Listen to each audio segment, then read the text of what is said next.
तो सख्त कानून के बाद भी मध्य प्रदेश में लव जिहाद के मामले लगातार सामने आ रहे हैं। मैम, आपको अगर आवाज आ पा रही है तो बताएं क्या हुआ आपके साथ। बात इंदौर की कर लेते हैं क्योंकि इंदौर में एक बार फिर से लव जिहाद का मामला सामने आया है। आज तक डिजिटल ब्रेकिंग में इस वक्त की बड़ी खबर लखनऊ से सामने आया लव जिहाद का मामला। पीड़िता के भाई ने मुस्लिम पर लगाया गंभीर आरोप। और अब खबर राजस्थान से, जहां लव जिहाद पर कोहराम मचा हुआ है।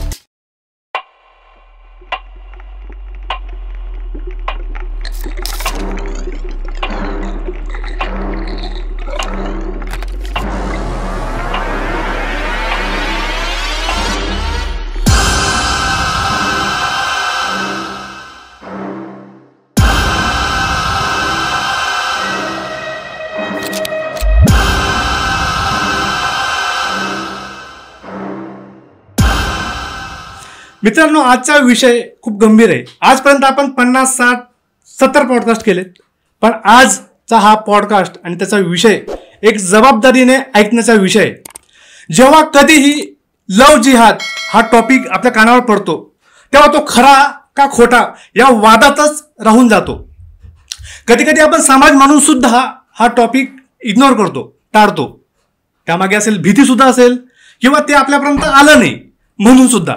पण जेव्हा एक परिवार ज्यांच्यासोबत हे घडलंय सत्य परिस्थिती सांगण्यासाठी कॅमेरा समोर येतात तेव्हा आपले विचार बदलतात। लव जिहाद खरा का खोटा याबद्दल मी माझं वक्तव्य करणार नाही, पण या पॉडकास्ट नंतर तुम्हाला तुमच्या प्रश्नांची उत्तरं मिळतील याची गॅरंटी आज मी तुम्हाला देऊ शकतो।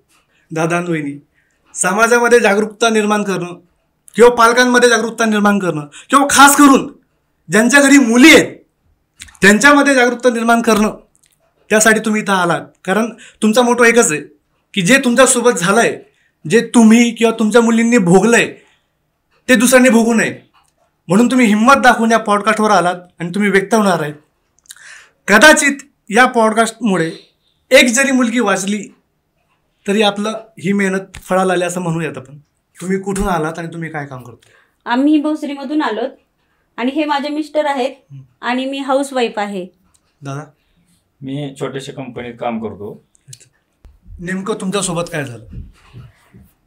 2020 हा कोरोनाचा काळ होता आणि कोरोनाच्या काळामध्ये मुलांचं शिक्षण हे ऑनलाईन सुरू झालं होतं। ऑनलाईन सुरू झालं तर त्या टायमिंगला मुलं हे ऑनलाईन क्लासेस जॉईन करत होते आणि अभ्यास पण करत होते, कारण कोरोनाच्या काळामध्ये मुलं तर स्कूलमध्ये जाऊ शकत नव्हते आणि सरकारनेच हे सर्व बंद केल्यामुळे मुलांचं घरीच बसून अभ्यास चालू होता ऑनलाईन क्लासेसद्वारे। त्या टायमिंगला त्यांनी रील्स वगैरे बघण्यासाठी इंस्टा हा ॲप घेतला होता, सोशल मीडिया। थोडं सोशल मीडियाचा वापर पण त्यांनी तेव्हा म्हणजे सर्वच जण त्या टायमिंगला सोशल मीडियाचा जास्त, घरात बसून कुठे जाता येत नव्हतं त्यामुळं छोटे काही आणि मोठे काही सगळे सोशल मीडिया घरात बसून सर्व बघत होते आणि मुलंही कधी कधी टाइमपास म्हणून बघत होते। आणि मग नंतर ते झाल्यानंतर मुलांनी इंस्टा हा ॲप घेतला मुलींनी माझ्या, आणि त्यानंतर त्यामध्ये त्यांच्या फ्रेंड म्हणून काही रील्स बनवायच्या किंवा टाइमपास म्हणून घरामध्ये ते करायचे। मग फ्रेंड झाल्यानंतर ना त्यांनी फ्रेंडमध्ये अशी एक रिक्वेस्ट आली, शेख नावाचा मुलगा। मला मुली किती आहेत? मला 2 मुली आहेत, एक आहे 8वी मध्ये आणि एक आहे 5वी मध्ये। बरं, तुम्हाला कधी लक्षात आलं की बाबा हे जे मेसेज येत आहे ते काहीतरी वेगळेच आहेत, म्हणजे फ्रेंडशिप पलीकडचे मेसेज आहेत?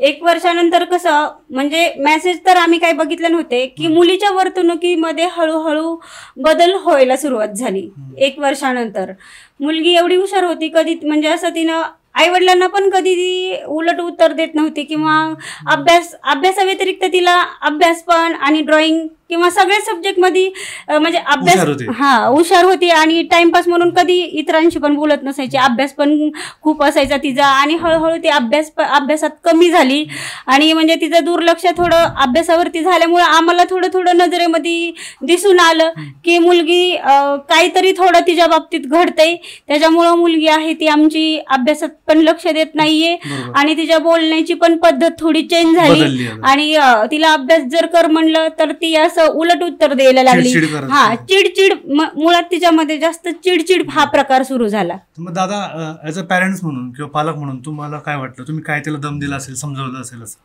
हा, तिला मी विचारलं की हे काय करते, तर ते ठीक आहे असू द्या, बोला जसं वाटेल तसं बोला। माझी मुलीला हे म्हणली, माझी मिसेस म्हणली की तिनं मेसेज बघितला नंतर मुलाचा वगैरे मेसेज बघितला.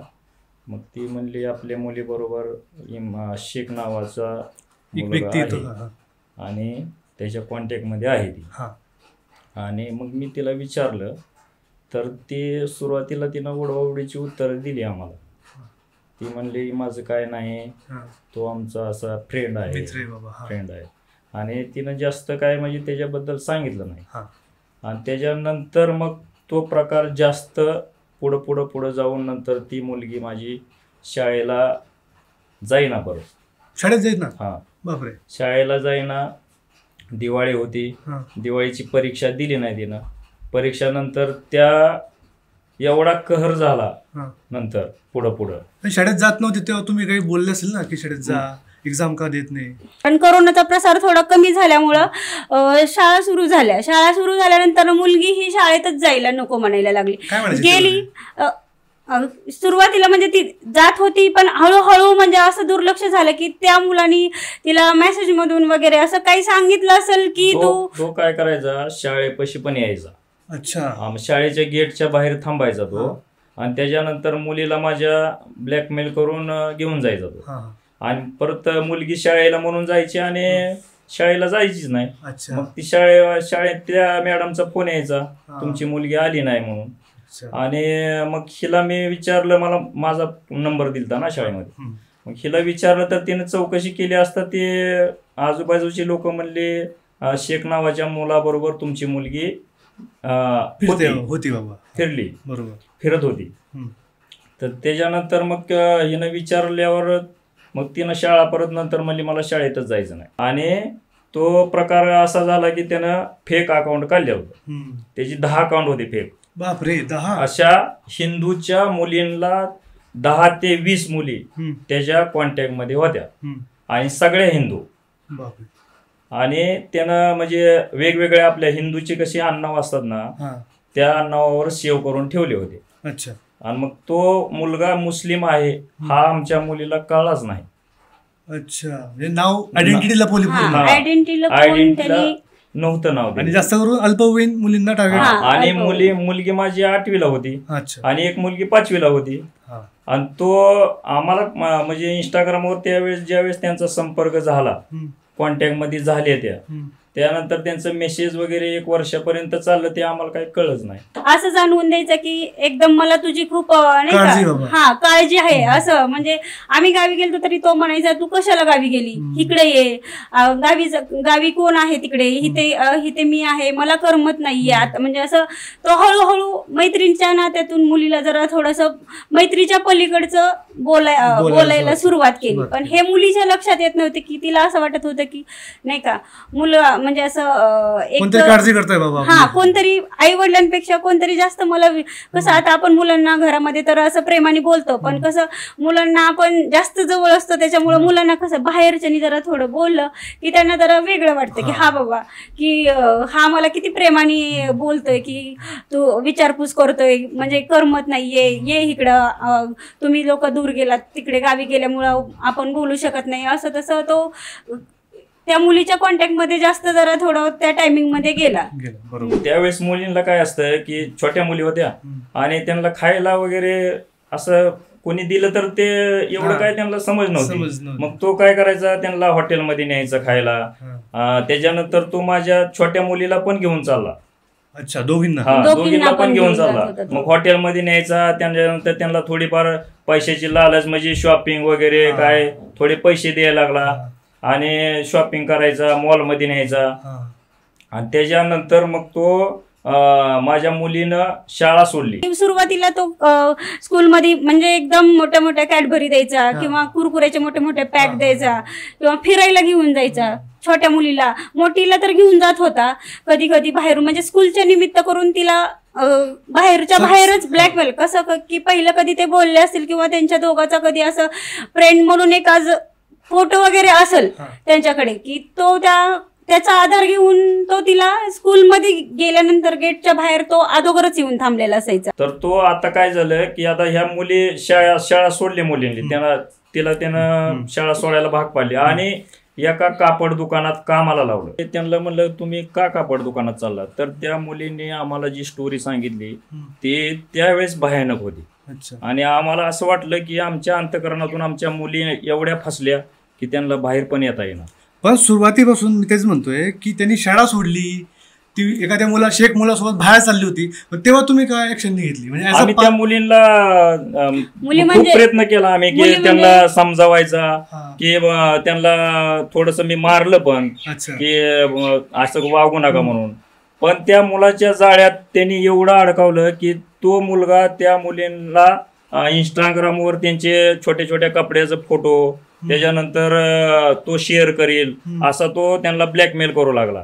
आणि ब्लॅकमेल करून करायचा. आणि माझी छोटी पण मुलगी छोटी पण दोन्ही मुलींना तो घेऊन जायचा आणि छोटी छोटी कपडे त्यांना तो स्वतःच घेऊन द्यायला लागला. आम्ही जर म्हणलं तुम्ही घरात राहू नका जावा, तर त्या जायच्या आणि परत 2-2 दिवस यायचेच नाही. परत आम्हाला काय करावं हेच कळना, कुठं जायचं काय करायचं. आणि तो मुलगा आमच्या मुलीला एवढा ब्लॅकमेल करायला लागला. तिला मी जर काय बोललो ना तर एके दिवशी तर माझ्या मुलीनं आपलं ब्लेड पाडणं नरड कापून घेतलं, स्वतःच नरड कापून घेतलं. माझ्या मुली ब्लेडनं कापून घ्यायला लागल्या.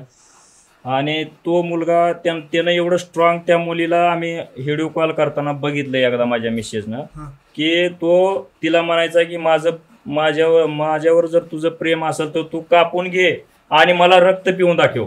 आम्हाला अगोदर एवढं माहिती नव्हतं, ते फ्रेंड म्हणून बोलत होते हे समजलं होतं.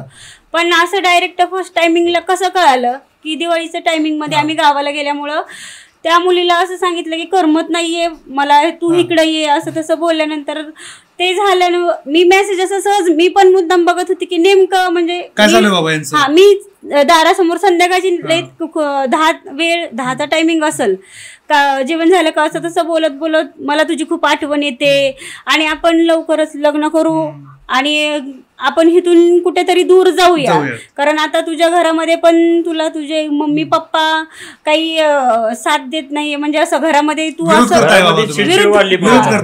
चिडचिड म्हणजे एवढं वातावरण ना, दररोज वेगवेगळंच वातावरण. कारण स्कूल सोडल्यामुळे आम्ही पण जरा थोडं हिवून गेलो होतं ना, कारण त्या मुलांनी पैशासाठी त्या मुलीला माझ्या कामाला जायला भाग पाडलं शाळा सोडून. तुम्हाला यायचं वाटलं नाही का की बाबा त्या मुलाला भेटावं? मुलाला भेटलो, त्याला मी सांगितलं की तू आमच्या मुलीच्या नको नादी लागू, तर तो काय म्हणला की तुम्ही काय करणार आहे माझं, असं तसं त्याने आम्हाला उलट उत्तर दिले. आम्ही प्रेमा खातीर त्याला बोललो 2-3-4 वेळेस बोललो. मी स्वतः फोनवर एकदा बोललो की समक्ष बोललो की तू असं करू नको, तुझ्या आया बहिणी असतील तुला पण तू असं नको वागू आमच्या मुलीशी. आमच्या मुली नादा नाहीत कारण की त्यांना मॅच्युरिटी नाहीये. त्यावेळेस 21 वर्षाचा होता. 21 वर्षाचा होता. तू सुज्ञान आहे, तू आमच्या मुलीच्या. आणि तो कसा मुलगा होता, सर्व व्यसन करणारा.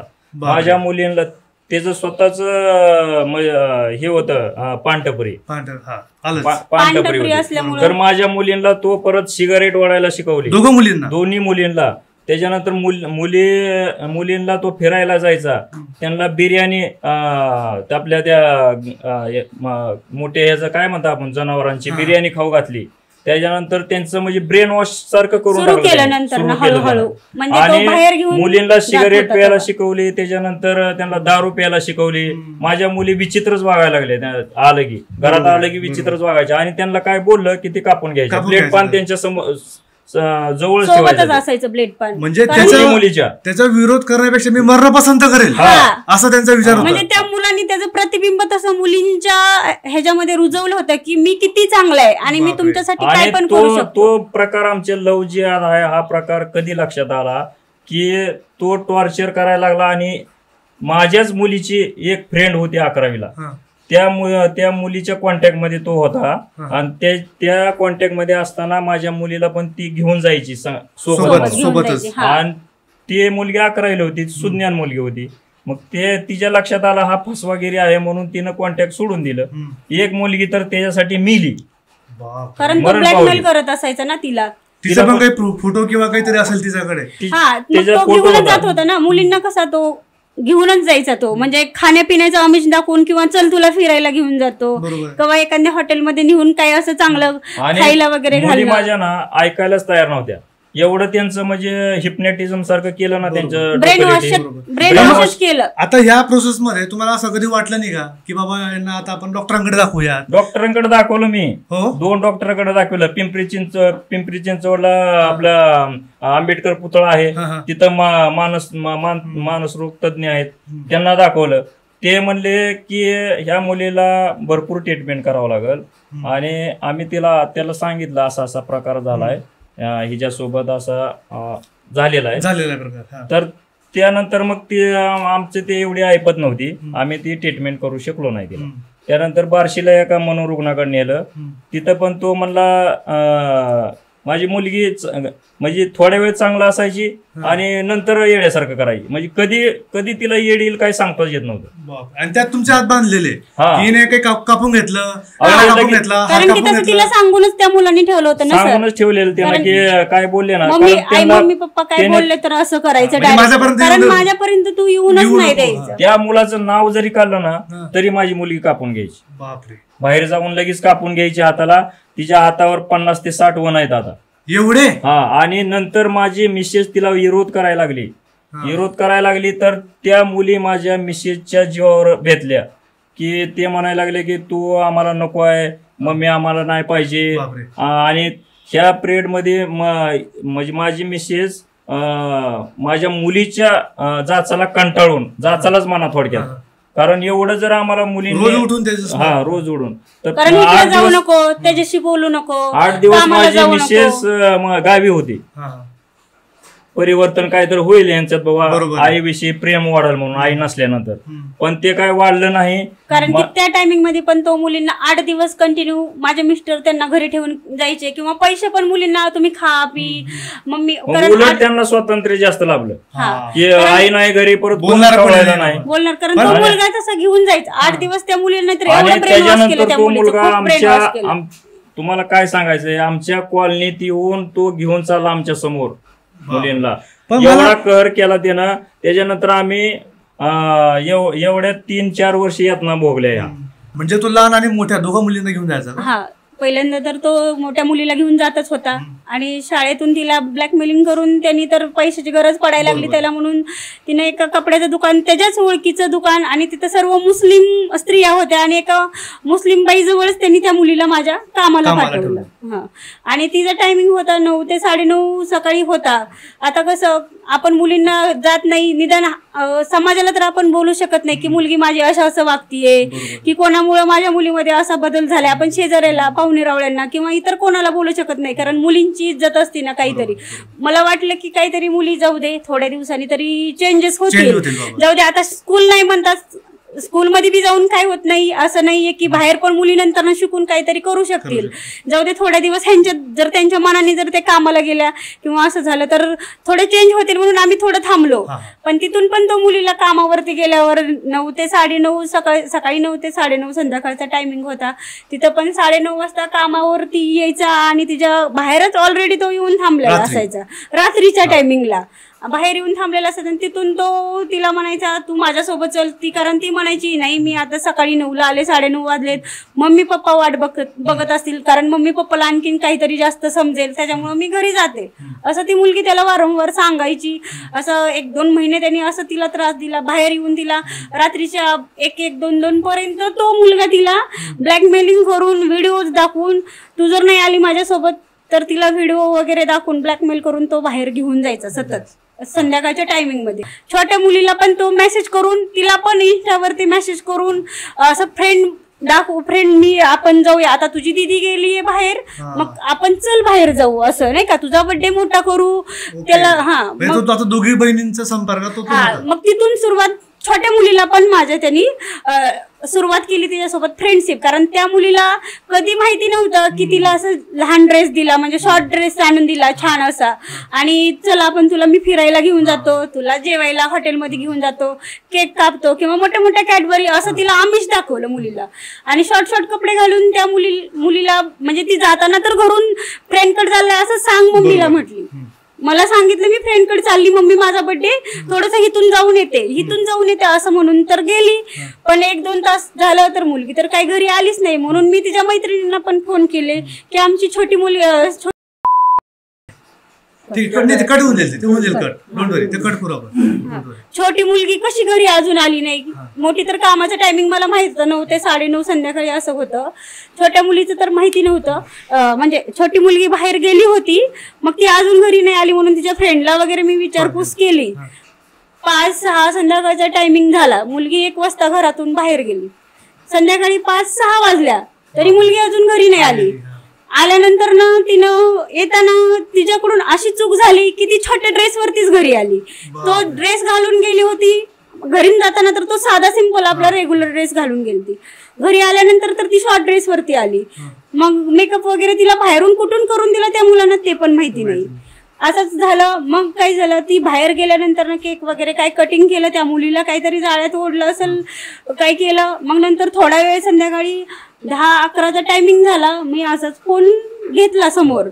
फोन घेतला, असं समजलं मला त्या टायमिंगला की सांगू शकत नाही शब्दात, पण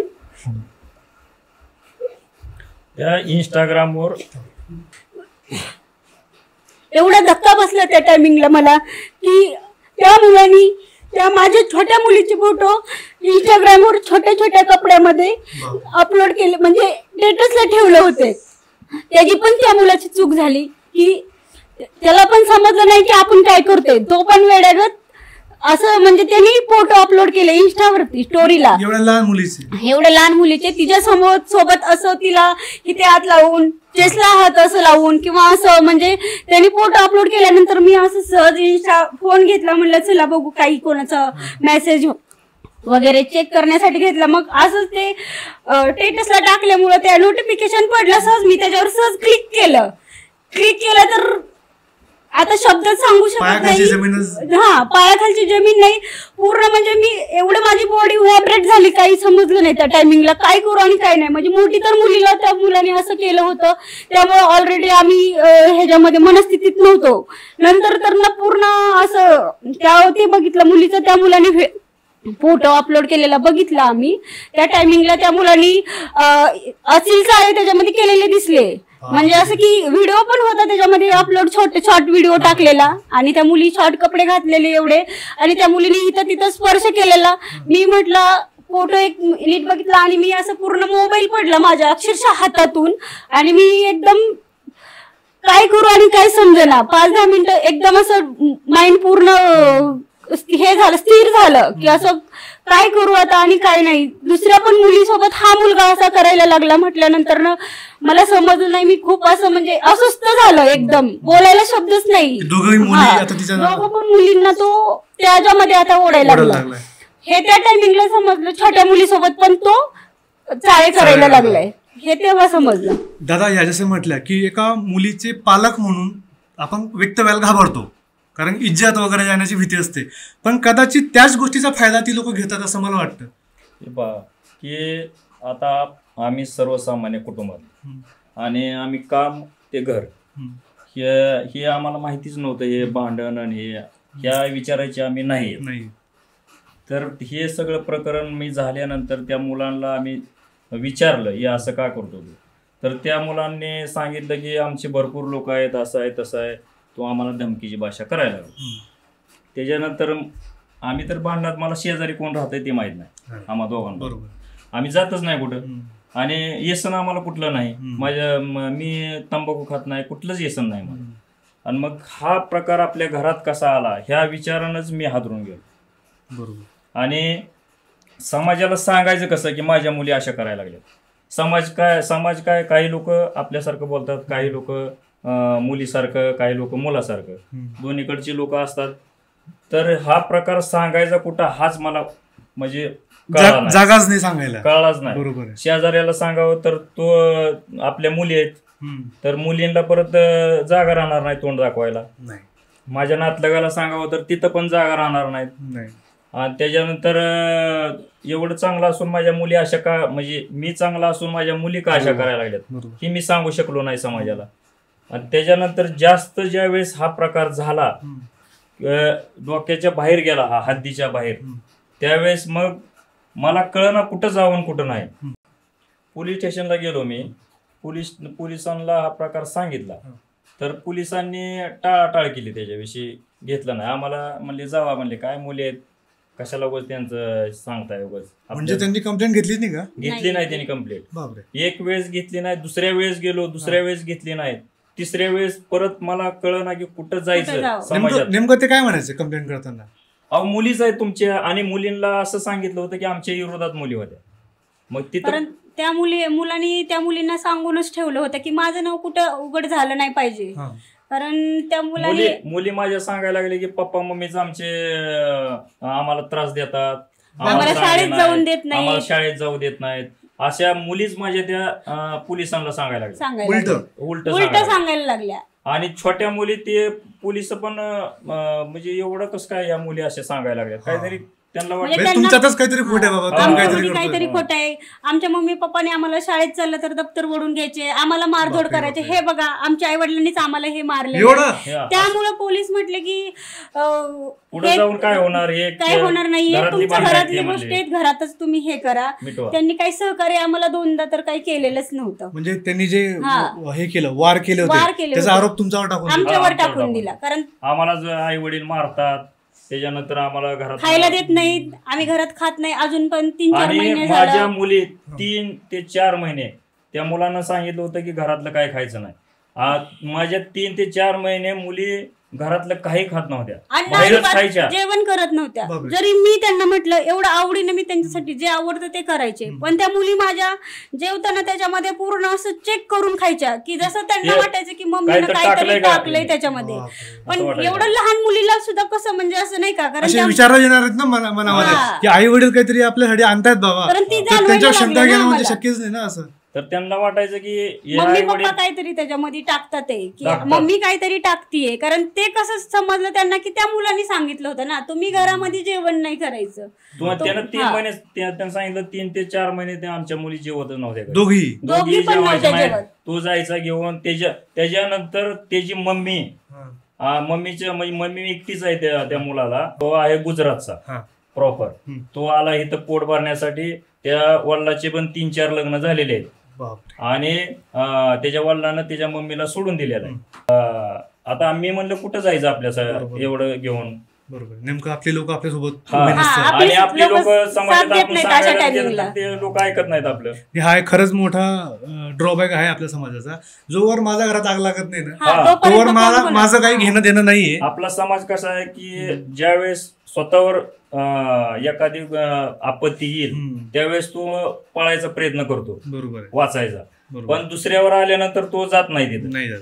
काही लोक हसतात, काही लोक मजाक उडवतात, खोटं वाटतं ती तशी असेल किंवा आई वडील तसे असतील, काहीतरी अपशब्द बोलतात. त्यामुळे समाजाला एक सांगायचं आहे की समाजामध्ये असा जो प्रकार आहे तो प्रकार कोणाच्या घरात होऊ नये, इथून पुढे होऊ नये. कोणाच्या मदतीला हिंदू समाजाबद्दल आपल्या मनात, हिंदू असो मुस्लिम जो समाज आहे आपल्यावर जो मुलींना पळवून नेण्याचा प्रयत्न करतोय तो संपला पाहिजे. बरोबर, खरंय. समाजाने एकत्र आलं पाहिजे, आपल्या हिंदू समाजाने एकत्र आलं पाहिजे. त्याच्यामध्ये जातीपाती काय बघायचं नाही, सकल हिंदू समाज. बरोबर, सगळ्या भारतातला, सगळ्या जगातला कुठलाही असू द्या, सगळा हिंदू समाज आला त्यात.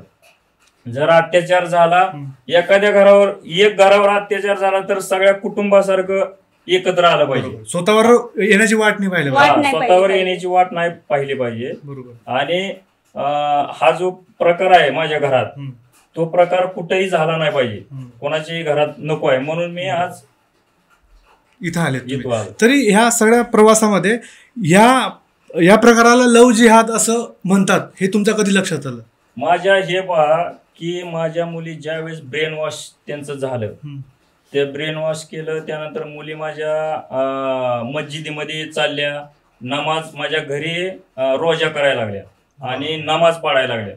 प्रॉपर माझी मोठी मुलगी नमाज पाडायला लागली, तिनं रोजा केला आणि हा प्रकार सगळा आमच्या परत लक्षात आला की असा हा प्रकार आहे. तिला त्या प्रकरणा म्हणजे त्यांच्या समाजात ओढून घ्यायचा प्रयत्न करतो, सगळ्या रीती चाली आणि ती परत नंतर म्हणजे आपल्या हिंदू समाजाबद्दल तिच्या मनात राहिलंच, झिरो झालं तिचं माइंड. ती टिकली लावायची नाही. त्याच्यानंतर म्हणजे सगळं जे मुस्लिम समाजात ज्या चाली आहेत त्याच ती पाळायला लागली. तिला विचारपूस केली असता, नाही मम्मी त्यांनी म्हणजे रोजा वगैरे केल्यानंतर ना चांगलं असतं किंवा आपल्याला देव खूप प्रसन्न होतो म्हणून मी हे सगळं करणार. कारण तसं प्रतिबिंब त्या मुलीमध्ये बिंबवलं होतं ना त्या मुलांनी. आणि ती मुलगी बाहेर जाताना आम्ही 2-3 वेळेस बघितलं होतं. आमचं 3ऱ्या मजल्यावर घर होतं. 2-3 वेळेस बाहेर गेली ना तर असे हात करून असं नमाज पाडून जायची घरातनं बाहेर. मग त्यावेळेस लक्षात आलं की आमचा हा प्रकार आता हाताबाहेर गेले. आणि हा प्रकार सगळा प्रकार चालू होता. हे कुठं जायचं काय करायचं हे काय आम्हाला समजलं नाही.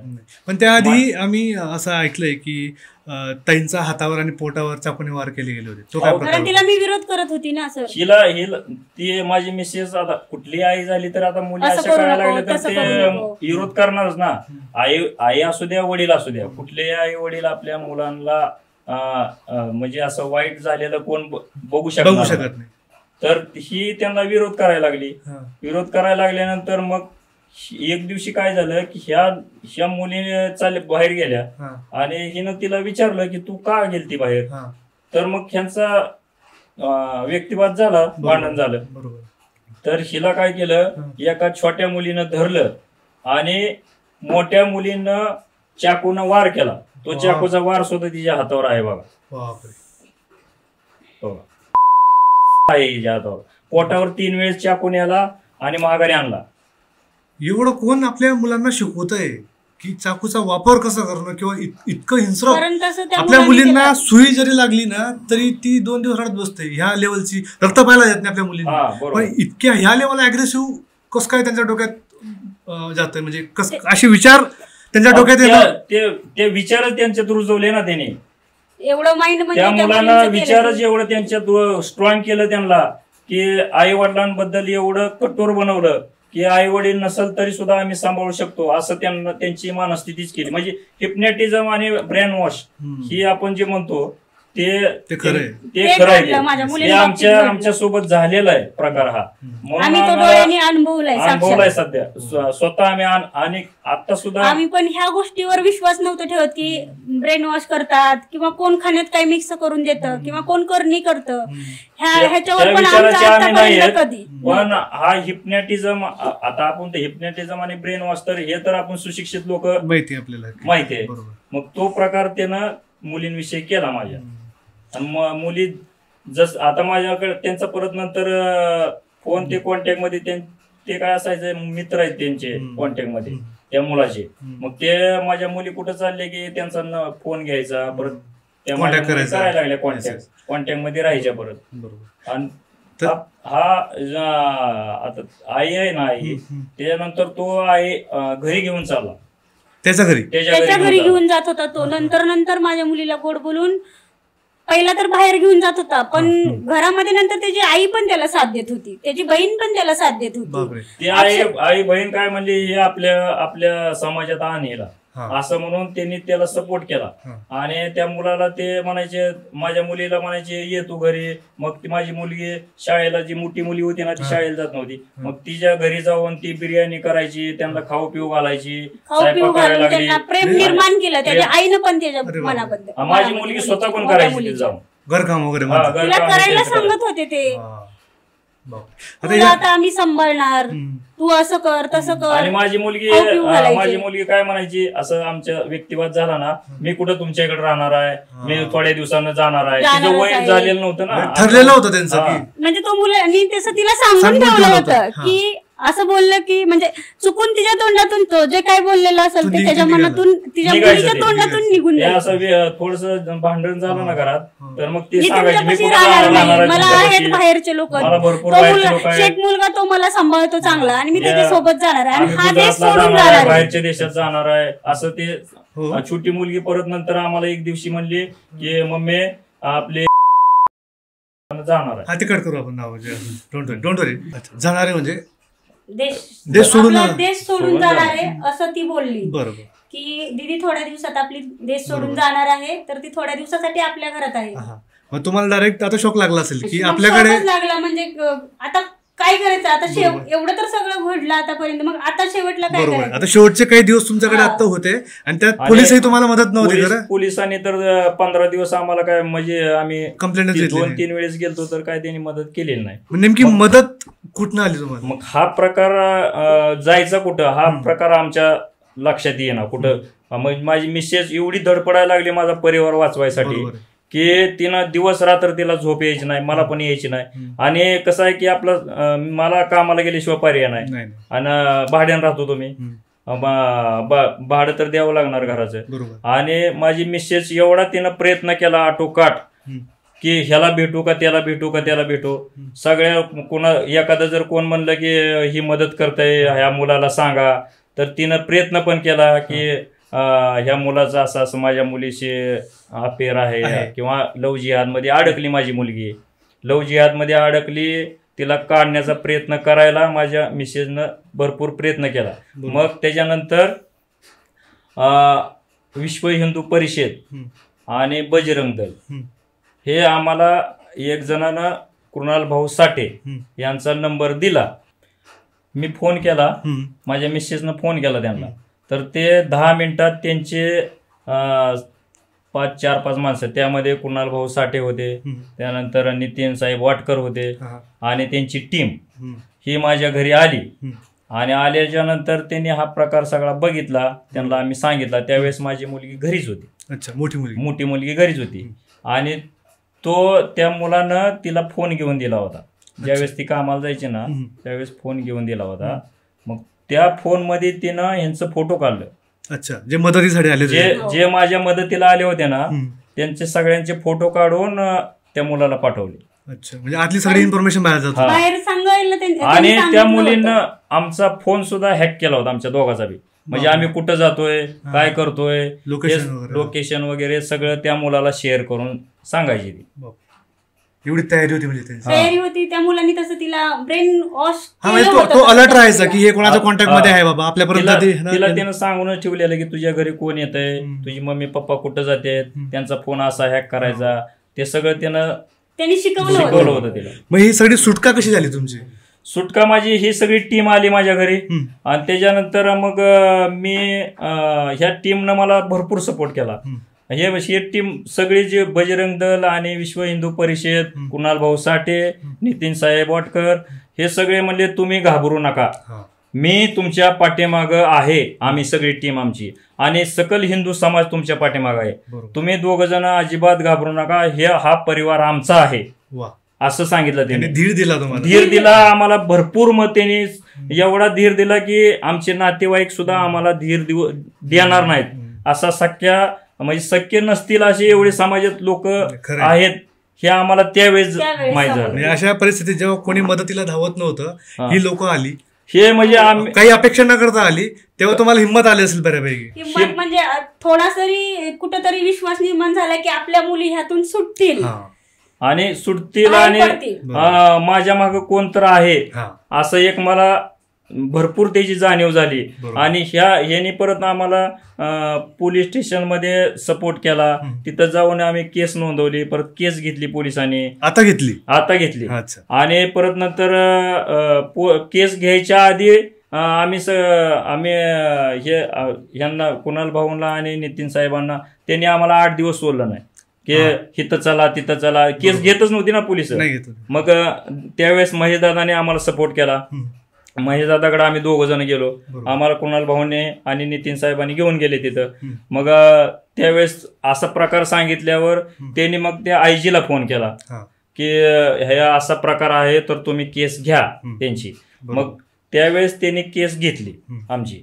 ज्यावेळेस कुणाल सर आले आमच्या घरी त्यावेळेस आम्हाला त्यांनी मदत करायला आल्यानंतर आम्ही आमच्या घरची घटना सर्व सांगितली. तेव्हा हे झाल्यावर त्यांनी आम्हाला त्यांच्या जवळचे काही व्हिडिओज दाखवले, काही मिस इंडिया किंवा चांगल्या सुंदर मुलींसोबत हे लव्ह जिहाद हे प्रकरण घडलेलं आम्हाला समजलं त्या टायमिंगला.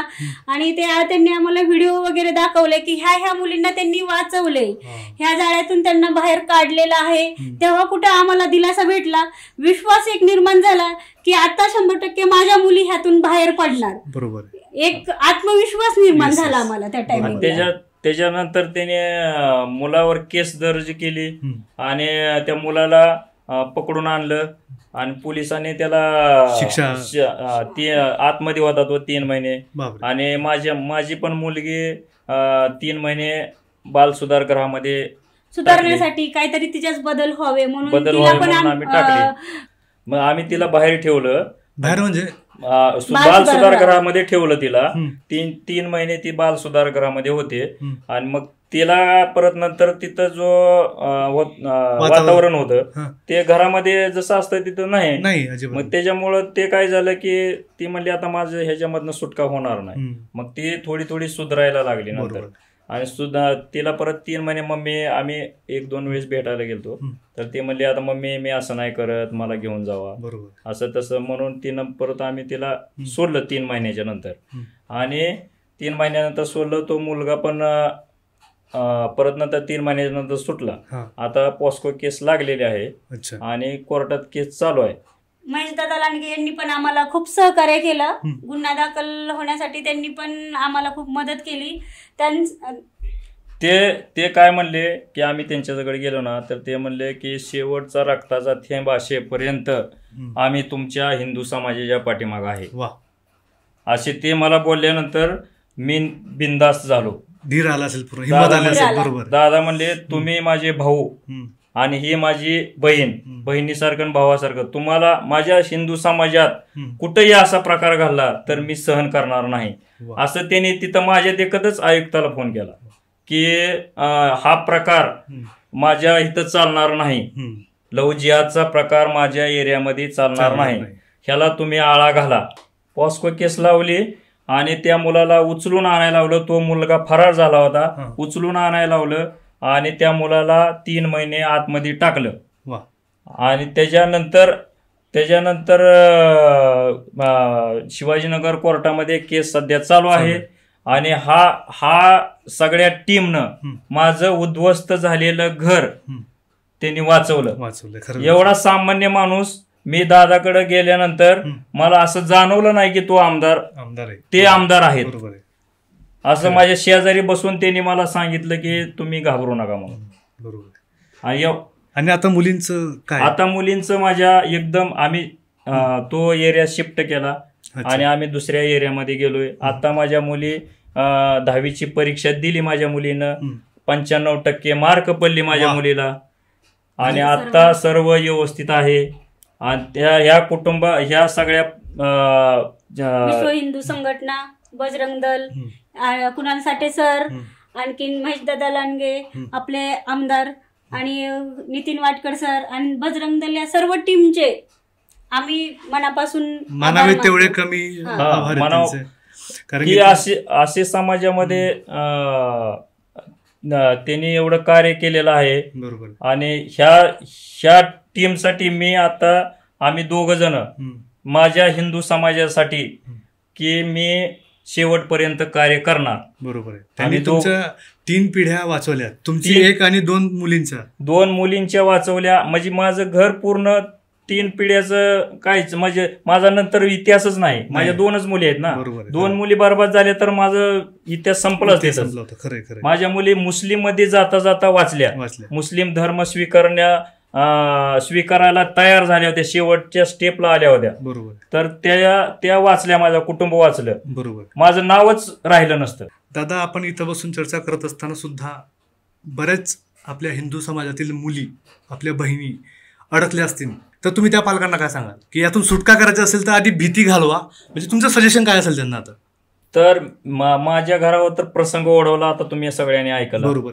तर समाजात कुठं असा हा लव्ह जिहादचा प्रकार झाला तर समाजातल्या कुठल्याही लोकांनी घाबरून जाऊ नये. आपला विश्व हिंदू समाज, बजरंग दल, ह्या सगळी टीम कुठेही जावा तुम्ही, ऑल इंडियामध्ये कुठेही सगळीकडे सतर्क ते आहेत आपली टीम. आणि हिंदू समाजासाठी एवढं चांगलं कार्य ते सगळे टीम करत आहे. आता त्या टीमला तुम्ही सपोर्ट करा. आणि तुम्ही समाजापुढे या.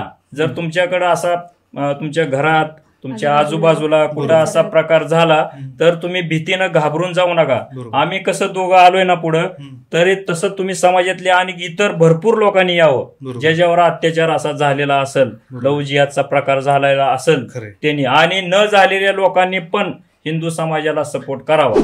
मित्रांनो, आज या पॉडकास्टमध्ये आलेल्या ताई आणि दादांनी लव्ह जिहादचं नग्न सत्य आपल्यासोबत मांडलेलं आहे. मी तुम्हाला हेच म्हणेल, जसं छत्रपती शिवाजी महाराज आपल्याला म्हणायचे की गाफील राहू नका. आणि एक समाज म्हणून जर तुमच्या पाहण्यात असं कोणी आलं असेल की कोणी मुलगी, तुमची बहीण किंवा आजूबाजूला शेजारी पाजारी या प्रकरणात अडकले असतील आणि त्यांना काउन्सिलिंगसाठी मदत पाहिजे असेल, तर आपण डिस्क्रिप्शन बॉक्समध्ये नंबर मेन्शन केला आहे.